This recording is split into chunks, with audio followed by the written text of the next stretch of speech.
ಚಿತ್ತ ಚಾಂಚಲ್ಯವಾಗುವ ಮುನ್ನವೇ ಆ ಮನೆಯ ಹಿರಿಯರು ಯೋಗ್ಯ ಕನ್ಯಾಮಣಿಯನ್ನು ಹುಡುಕಿ ಶಾಸ್ತ್ರೋಕ್ತವಾಗಿ ಗುರು ಹಿರಿಯರ ಸಮ್ಮುಖದಲ್ಲಿ ಧರ್ಮಶಾಸ್ತ್ರಗಳನ್ನು ತಿಳಿದ ಪುರೋಹಿತರ ಸಾಕ್ಷಿಯಾಗಿ ಧರ್ಮೇಚ ಅರ್ಥೇಚ ಕಾಮೇಚ ನಾತಿ ಚರಾಮಿ ಎಂದು ಆ ವರ್ಣ ಬಾಯಿಂದ ನುಡಿಸಿ ಅಂದ್ರೆ ಧರ್ಮದಿಂದಾಗಲಿ ಅರ್ಥದಿಂದಾಗಲಿ ಕಾಮದಿಂದಾಗಲಿ ಆ ಹೆಣ್ಣನ್ನು ಅತಿಕ್ರಮಿಸುವುದಿಲ್ಲ ಎಂದು ಅಗ್ನಿ ಸಾಕ್ಷಿಯಾಗಿ ಅವಳ ಕೊರಳಿಗೆ ತಾಳಿ ಕಟ್ಟುವ ಶುಭ ಗಳಿಗೆಗೆ ಮದುವೆ ಅಂತ ಕರೀತಾರೆ. ಆವತ್ತಿನಿಂದ ಆ ಹೆಣ್ಣು ಮಗಳು ಆ ವರನ ಸ್ವತ್ತು, ಅವಳಿಗೆ ಮುತ್ತೈದೆ ಪಟ್ಟ ಕೊಟ್ಟ ಆ ವರ, ಅವನೇ ಅವಳ ಪಾಲಿಗೆ ದೇವರು. ಮುತ್ತೈದೆಯಾದ ಹೆಣ್ಣು ಮಗಳು ದೇವತೆಗೆ ಸಮಾನ. ಅಪ್ಪಾಜಿ, ಮದುವೆ ಎಂಬ ಪವಿತ್ರವಾದ ಅನುಬಂಧದಲ್ಲಿ ಇಷ್ಟೆಲ್ಲ ಪಾವಿತ್ರತೆ ತುಂಬಿದೆ ಅಂತ ನನಗೆ ಗೊತ್ತಿರಲಿಲ್ಲ ಅಪ್ಪಾಜಿ, ಗೊತ್ತಿರಲಿಲ್ಲ. ಹೆಣ್ಣು ಎನ್ನುವ ಶಬ್ದ ಒಂದೇ ಆದರೂ ಮುತ್ತೈದೆಯಾದ ಹೆಣ್ಣಿಗೂ ದಿನಕ್ಕೊಬ್ಬರ ಜೊತೆ ಮಲಗೋ ಈ ಹೆಣ್ಣಿಗೂ ಎಷ್ಟೊಂದು ವ್ಯತ್ಯಾಸ, ಎಷ್ಟೊಂದು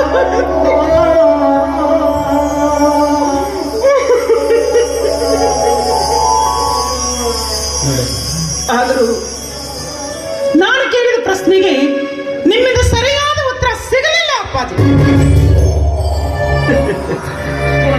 ಈ ನಿನ್ನ ಪ್ರಶ್ನೆಗೆ ಉತ್ತರ ಬಹಳ ಕಠಿಣ ಎಂಬುದೇ ತಾಯಿ. ಕುಡಿದ ನಸೆಯ ಮಬ್ಬಿನಲ್ಲಿರುವ ನಿನಗೆ ಸರಿಯಾಗಿ ಅರ್ಥವಾಗುತ್ತೋ ಇಲ್ಲವೋ? ನೀವತ್ತು ನನಗೆ ಆ ವಿಷಯ ಹೇಳಬೇಕು, ನಾನು ಅದನ್ನು ಕೇಳಬೇಕು. ನಸೆ ನನ್ನ ದೇಹಕ್ಕಾಗಿದೆ ವಿನಃ ನನ್ನ ಮನಸ್ಸಿಗಾಗಿಲ್ಲ. ಇನ್ನೊಮ್ಮೆ ಹೇಳಮ್ಮ.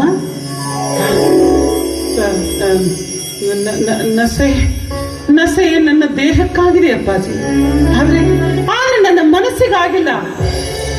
ಈ ನಿನ್ನ ಪ್ರಶ್ನೆಗೆ ಉತ್ತರ ನೀನಾಡಿದ ಮಾತಿನಲ್ಲೇ ಇದೆಯಲ್ಲ ತಾಯಿ. ಹೌದು, ಮನಸ್ಸು ಬೇರೆ ದೇಹ ಬೇರೆ ಅಂತ ನಿನಗೆ ಅರ್ಥವಾಗಿದೆ ತಾನೆ. ಅಂದ ಬಳಿಯಾಗಿದೆ ಈ ಮದುವೆ ಸಂಪ್ರದಾಯ ಇವೆಲ್ಲ ಭೌತಿಕವಾದ ಈ ಶರೀರಕ್ಕೆ ಸಂಬಂಧಪಟ್ಟಿವೆ ವಿನಃ ಆತ್ಮಕ್ಕಲ್ಲ. ನಿಜವಾದ ಆತ್ಮಾನಂದವಾಗಬೇಕಾದರೆ ಅಪ್ಪ ಬಸವಣ್ಣನವರು ಹೇಳಿದಂತೆ ಶರಣ ಸತಿ ಲಿಂಗಪತಿ ಎಂಬ ತತ್ವವನ್ನು ಅಳವಡಿಸಿಕೊಂಡು ಇಷ್ಟ ಲಿಂಗದಲ್ಲಿ ನಿಷ್ಠೆ ಉಳ್ಳವನಾದ ವ್ಯಕ್ತಿಗೆ ಜಗತ್ತೆಲ್ಲವೂ ಶೂನ್ಯವಾಗಿ ತೋರುತ್ತದೆ. ಲಿಂಗದಲ್ಲಿ ಆನಂದ, ಮಂತ್ರದಲ್ಲಿ ಜ್ಞಾನ, ಇವೆರಡರ ಆನಂದವನ್ನು ಅನುಭವಿಸುವವನು ಮಹಾ ತತ್ವಜ್ಞಾನಿಯಾಗಿರುತ್ತಾನೆ. ಆಗ ಅವನ ಕಣ್ಣಿಗೆ ಕಾಣುವುದೆಲ್ಲವೂ ಆನಂದವಾಗಿಯೇ ತೋರುತ್ತದೆ. ಭೌತಿಕವಾದ ಈ ನಿನ್ನ ಶರೀರ ಅಪವಿತ್ರವಾಗಿರಬಹುದು, ಆದರೆ ನಿನ್ನ ಆತ್ಮ ಪರಿಶುದ್ಧವಾಗಿದೆ. ನಿನಗೂ ನಿಜವಾದ ಆತ್ಮಾನಂದವನ್ನು ಹೊಂದುವ ಹಂಬಲ ನಿನಗಿದ್ರೆ ಇವತ್ತೇ ಈ ಕುಡಿತ ವೇಷವಾಟಿಕೆಯನ್ನು ಬಿಟ್ಟು ನನ್ನೊಂದಿಗೆ ಬಾ. ನಿನಗೆ ಯೋಗ್ಯ ಗುರುವಿನಿಂದ ಲಿಂಗ ದೀಕ್ಷೆ ಕೊಡಿಸುತ್ತೇನೆ. ಆಗ ನೀನು ಶಿವಶರಣೆಯಾಗುವೆ. ಶರಣ ಸತಿಯಾದ ನಿನಗೆ ಲಿಂಗವೇ ಪತಿಯಾಗುತ್ತಾನೆ. ಆಗ ನೀನು ಭಗವಂತನ ದೃಷ್ಟಿಯಲ್ಲಿ ಪತಿವೃತಿಯಾಗಿಯೇ ಕಾಣುವೆ ತಾಯಿ. ಅಪ್ಪಾಜಿ, ನಾನೇ ಕುಡಿತಾಗಿ ವೇಷವಾಟಿಕೆ ಇದನ್ನೆಲ್ಲ ಇವತ್ತೇ ಬಿಟ್ಟು ಬಿಡ್ತೀನಿ. ಆದ್ರೆ ಈ ಮನೆಗೆ ಬಂದು ಹೋಗೋ ದೊಡ್ಡ ದೊಡ್ಡ ಧನಿಕರಿಲ್ಲ. ನನ್ನನ್ನು ಮನುಷ್ಯರನ್ನಾಗಿ ಬಾಳುವುದಕ್ಕೆ ಬಿಡುವುದೇ ಇಲ್ಲ. ನಾನೇನ್ ಮಾಡ್ಲಿ? ಈ ವೃತ್ತಿಯಿಂದ ನಾನು ಹೇಗೆ ಹೊರಗೆ ಬರಲಿ? ನಿನ್ನಂತೆ 12ನೇ ಶತಮಾನದಲ್ಲಿ ಸೂಳೆ ಸಂಕವ್ವೆ ಎನ್ನುವ ವೇಶ್ಯೆ ಇದ್ದಳು. ಅವಳು ಬಸವಣ್ಣನವರ ಪ್ರಭಾವಕ್ಕೊಳಗಾಗಿ ಶಿವಶರಣಿಯಾಗಿ ಶ್ರೇಷ್ಠ ವಚನಗಾರ್ತಿಯಾದಳು.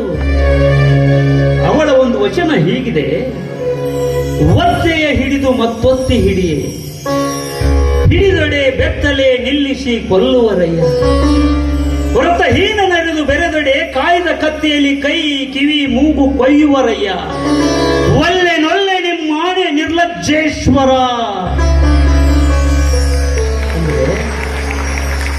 ಅವಳ ಈ ಒಂದು ವಚನದಲ್ಲಿ ಅವಳ ಆತ್ಮಸ್ಥೈರ್ಯ ಎಂಥದ್ದು ಅಂತ ತೋರುತ್ತಿದೆ ತಾಯಿ. ನಿನಗೂ ಕೂಡ ಅವಳಂತೆ ಮಾನವಂತಳಾಗಿ ಬಾದುಕುತ್ತೀನಿ ಅನ್ನುವ ಛಲ ನಿನಗಿದ್ರೆ ನೀನು ಮಹಾಶಿವಶರಣಿಯಾಗುವೆ ತಾಯಿ. ನಾನು ಶರಣಿ.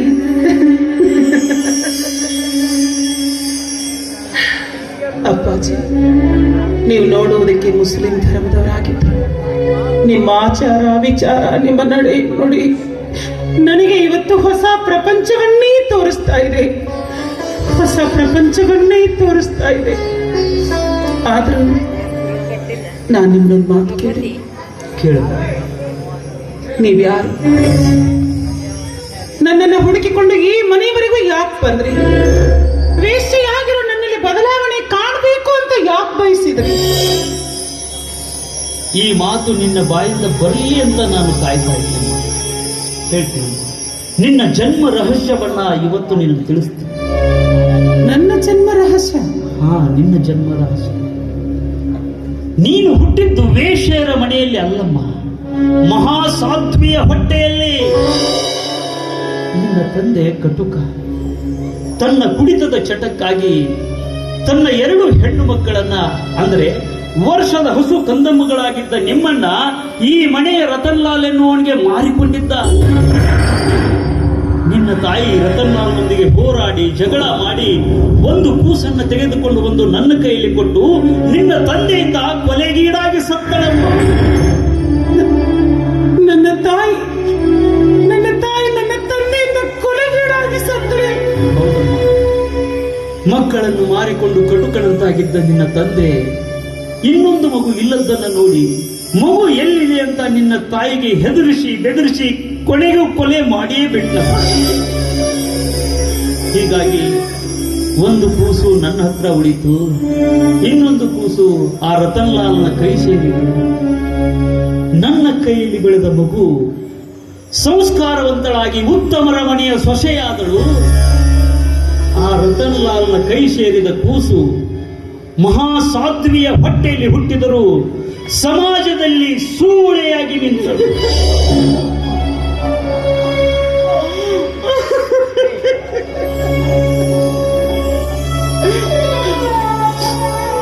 ಅಪ್ಪಾಜಿ, ಹಾಗಾದ್ರೆ ನಾನು ಒಳ್ಳೆ ತಾಯಿ ಗರ್ಭದಲ್ಲಿ ಜನಿಸಿದ ಮಗಳೇ. ಈ ಮಾತು ಅಲ್ಲಾಹನ ಸಾಕ್ಷಿಯಾಗಿಯೂ ಸತ್ಯವು.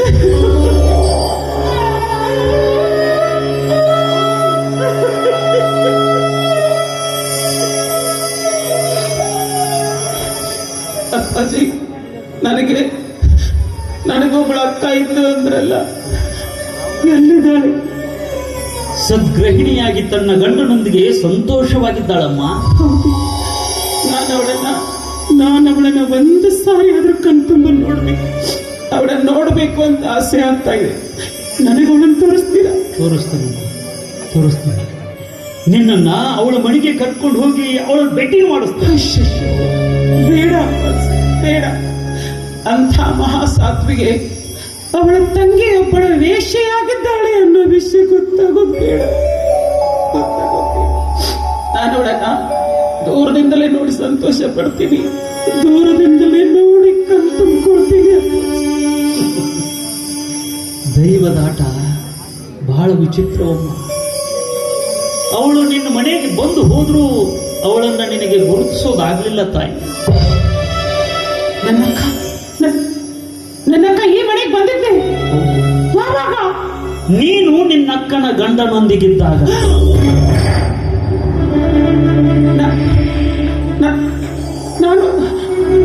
ನಾನು ನನ್ನ ಅಕ್ಕನ ಗಂಡನೊಂದಿಗೆ? ಯಾರವರು? ಶಿವನಗೌಡ.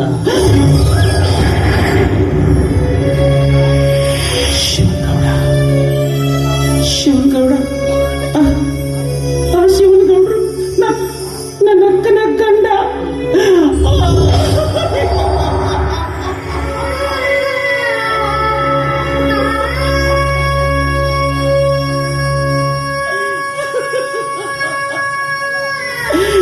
ನನ್ನದೆಷ್ಟು ಜನ್ಮದ ಪಾಪದ ಕರ್ಮ ಇರ್ಬೇಕು. ನನ್ನ ಒಡ ಹುಟ್ಟಿದ ಅಕ್ಕನ ಗಂಡನೇ ವೇಶ್ಯೆಯಾಗಿರೋ ನನ್ನನ್ನು ಹುಡುಕಿಕೊಂಡು ಬಂದನೆ.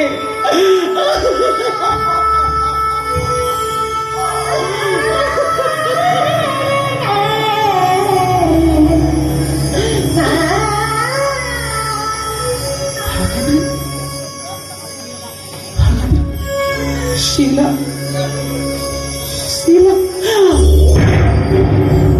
ಶೀಲಾ ಶೀಲಾ ನನ್ನ ಅಕ್ಕ.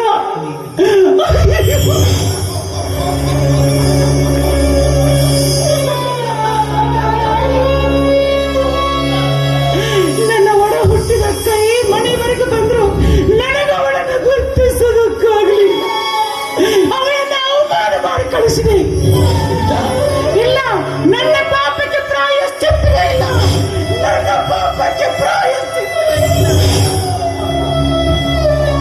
ನೊಂದುಕೋಬೇಡಮ್ಮ, ಸಮಾಧಾನ ಮಾಡಿ. ತೇನವಿನ ತೃಣಮಪಿ ನ ಚಲತೆ ಎನ್ನುವ ಹಾಗೆ ಆ ಭಗವಂತನ ಇಚ್ಛೆ ಇಲ್ಲದೆ ಈ ಭೂಮಿ ಮೇಲೆ ಒಂದು ಹುಲ್ಲು ಕಡ್ಡಿಯೂ ಸಹ ಅಲುಗಾಡುವುದಿಲ್ಲ. ಅದರಂತೆ ಈ ಘಟನೆಯೂ ಕೂಡ ಅವನ ಇಚ್ಛೆಯಂತೆ ನಡೆದಿದೆ ಅಂತ ಸಮಾಧಾನ ತಂದುಕೋ ತಾಯಿ, ಸಮಾಧಾನ ತಂದುಕೋ. ನಿನಗಿನ್ನೊಂದು ಸಂತೋಷದ ವಿಷಯ, ನಿನ್ನ ತಾಯಿಯನ್ನು ಕೊಲೆ ಮಾಡಿದ ಅಪರಾಧಕ್ಕಾಗಿ ನಿನ್ನ ತಂದೆಗೆ ಜೀವಾವಧಿ ಶಿಕ್ಷೆಯಾಗಿತ್ತು. ಬರುವ ಆಗಸ್ಟ್ 15ರಂದು ಜೀವಾವಧಿ ಶಿಕ್ಷೆ ಹೊಂದಿದ ಕೆಲವು ಕೈದಿಗಳನ್ನ ಸ್ವಾತಂತ್ರ್ಯೋತ್ಸವದ ದಿನದ ಅಂಗವಾಗಿ ಬಿಡುಗಡೆಗೊಳಿಸುವುದಾಗಿ ಸರ್ಕಾರ ಘೋಷಣೆ ಮಾಡಿದೆ. ನಾನು ಕಮಿಷನರ್ ಸಾಹೇಬರನ್ನು ಭೇಟಿಯಾಗಿ ನಿನ್ನ ತಂದೆಯನ್ನ ಬಿಡುಗಡೆ ಮಾಡುವಂತೆ ಹೇಳಿ ಬಂದಿದ್ದೀನಮ್ಮ. ಅವನು ಬಿಡುಗಡೆಯಾಗಿ ಬಂದ ಮೇಲೆ ಅವನನ್ನು ನಿನಗೆ ಭೇಟಿ ಮಾಡಿಸ್ತೀನಿ. ಬೇಡಿ ಅಪ್ಪಾಜಿ, ಬೇಡಿ. ನನ್ನ ತಾಯಿಯನ್ನು ಕೊಲೆ ಮಾಡಿ ನಮ್ಮನ್ನು ಮಾರಿಕೊಂಡ ಆ ನೀಚ ಮನುಷ್ಯನ ಮುಖ ನೋಡೋದಕ್ಕೆ ನನಗೆ ಇಷ್ಟ ಇಲ್ಲ. ನನಗೆ ಅವರನ್ನು ಭೇಟಿ ಮಾಡಿಸ್ಬೇಡಿ, ಮಾಡಿಸ್ಬೇಡಿ. ಎಷ್ಟು ಜನ್ಮದ ಪುಣ್ಯದ ಫಲವೋ ಏನು.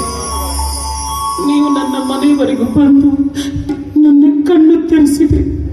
ನೀವು ನನ್ನ ಪಾಲಿಗೆ ತಂದೆ ಇದ್ದ ಹಾಗೆ. ಆ ನೀಚ ಮನುಷ್ಯರ ಮುಖ ನೋಡೋದಕ್ಕೆ ನನಗಿಷ್ಟ ಇಲ್ಲ. ನನಗೆ ಅವರನ್ನು ಭೇಟಿ ಮಾಡಿಸ್ಬೇಡಿ. ಆಗ್ಲಮ್ಮ, ನಿನ್ನ ಮನಸ್ಸಿನಂತೆಯೇ ಆಗ್ಲಿ, ನಾನಿನ್ನು ಬರ್ತೀನಮ್ಮ. ಅಪ್ಪಾಜಿ, ಒಂದ್ಸಾರಿ ನಿಮ್ಮ ಪಾದಕ್ಕೆ ಹಣೆ ಹಚ್ಚಿ ನಮಸ್ಕರಿಸ್ಬೇಕಂತ ಆಸೆ ಆಗ್ತಾ ಇದೆ.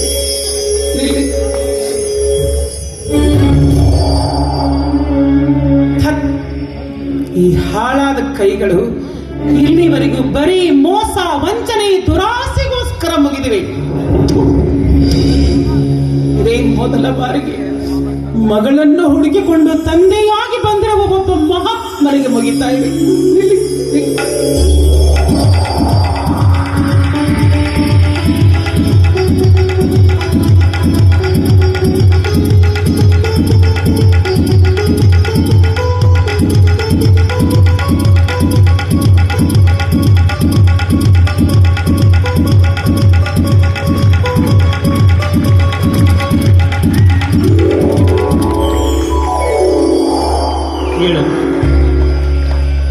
ಈ ನಿನ್ನ ಬದಲಾವಣೆಯನ್ನು ಕಂಡು ನನಗೆ ತುಂಬಾ ಸಂತೋಷವಾಯಿತು, ತುಂಬಾ ಸಂತೋಷವಾಯಿತು. ಇನ್ನೆರಡು ದಿವಸ ಬಿಟ್ಟು ಬಂದು ನಿನ್ನನ್ನು ಕರ್ಕೊಂಡು ಹೋಗ್ತೀನಿ. ನಾನು ಹೋಗುವ ಪೂರ್ವ ನಿನಗೊಂದು ಮಾತು ಹೇಳ್ತೀನಮ್ಮ.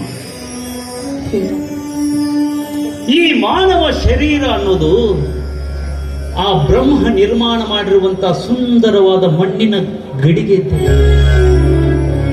ಇದನ್ನು ನಾವು ಚೆನ್ನಾಗಿ ಜೋಪಾನ ಮಾಡಿಕೊಂಡು ಹೋಗಬೇಕಾದದ್ದು ನಮ್ಮೆಲ್ಲರ ಕರ್ತವ್ಯ. ಇದನ್ನೆಲ್ಲ ತಿಳಿದುಕೊಂಡೇ ಸಂತ ಶಿಶುನಾಳ ಶರೀಫ ಶಿವಯೋಗಿಗಳು ಒಂದು ಮಾತು ಹೇಳಿದ್ದಾರೆ. ಗಡಿಗೆ ಜ್ವಾಕಿ ತಂಗಿ, ಗಡಿಗೆ ಜ್ವಾಕಿ. ನಿನ್ನ ಆರೋಗ್ಯದ ಕಡೆ ಗಮನ ಕೊಡು.